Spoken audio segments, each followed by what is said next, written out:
farm's near Bramfield in Suffolk. We bought it in 2000, and we've set about making it carbon neutral for the last 7 years.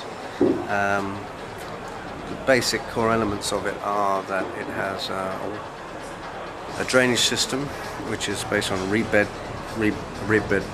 technology. It has water recycling so that we capture the rainwater that falls on the place.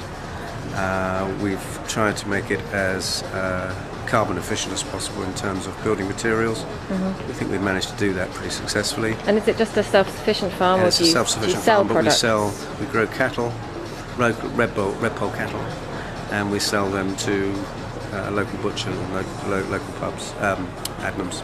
Yeah, okay. So when you're not on the farm, what are you doing? Well, I'm not on the farm. I'm sort of venture investor. And what kind of projects are you primarily interested in? Two sorts of things we do. One is a sort of a general investing in young businesses that need to grow. Then we have one with a very green agenda called Low Carbon, the Low Carbon Accelerator Fund, which is based in London. And we do projects in California and other parts of America, something in Germany, something in Scandinavia, and then in Britain. So what's the latest thing you invested into then? Actually, I don't know if it's just gone through, so I've got to be a bit careful. But an interesting local one. Okay. Yeah, just one at random. The EU is changing the legislation on the use of formaldehyde, which is a chronic carcinogen.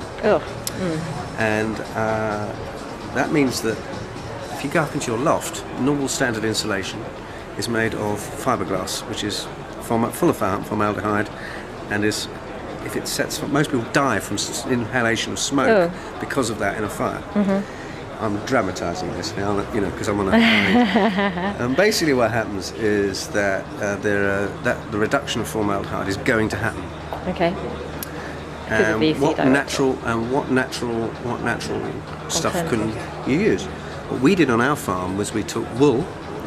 We dipped it in. My wife did all this, not me, and it was treated with borax, which is a natural fire retardant. And was it wool from the farm? No. You can get wool anywhere. Thermofleece. Wool's 25p a fleece or something. It's just completely. It's free virtually at the point of sale. It's incredible what's happened to wool. Nobody uses it, but this is a use for it. We've invested in a business which fundamentally commercialises that activity. It takes wool that is bought from the Welsh sheep board, I think, and through a mixture of treatment with borate and other stuff, makes it a fire retardant substance to use in your insulation. And it's the task with all these technologies is getting them to a point where they're commercially viable. We're nearly there, I think, with that. Because the other thing I think is going to happen as a result of some of these changes we've been talking about today, are that the true costs of things become apparent. Mm-hmm.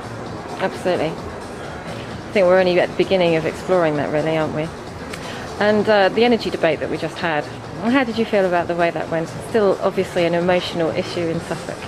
It's because of Sizewell. Well, I agree with most of what John had to say, really. I thought he did bits of political about it, but it was good. I'm not at all sure about on. Let me say something about wind. Mm-hmm. Offshore wind farms are very. The guy answered the question well, but bluntly, they're quite difficult to get the energy stored and onshore, in sufficient scale. Yeah.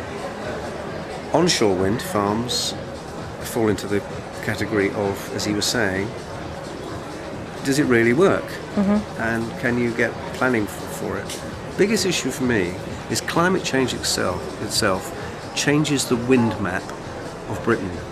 As the northern hemisphere warms up. Yeah, it's an important fact. Yeah, you lose the Gulf Stream. Well, all sorts of things can happen. You could find that what we believe is to be standard wind behaviour now is very likely, in my judgment, it doesn't. So you could cite on a perfect piece of British countryside a wind farm because you say, well, that's where the wind goes.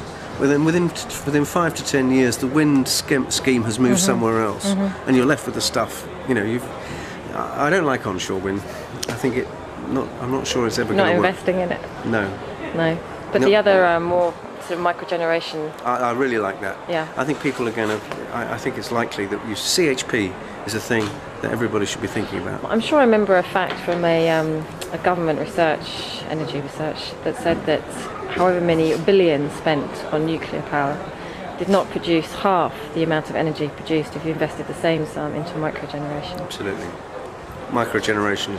I mean, I do microgeneration. That's Yeah, why so I you just do it on believe a in farm level. I really believe in it, and I think that we should aggregate together. And I should make. I've got a farm, so I can make biodiesel, and then we should have a local co-op like they do in the wine districts of France, and you should go and buy your biodiesel because it's dead simple. You can get round BP. You don't need Exxon. You can just, make something. It's dead simple to make. Yeah, and have you enjoyed your day here today then? Yeah. How do you think it could have been bettered? I think it couldn't have been. I think Hannah did a great job. Oh, excellent. Thank you.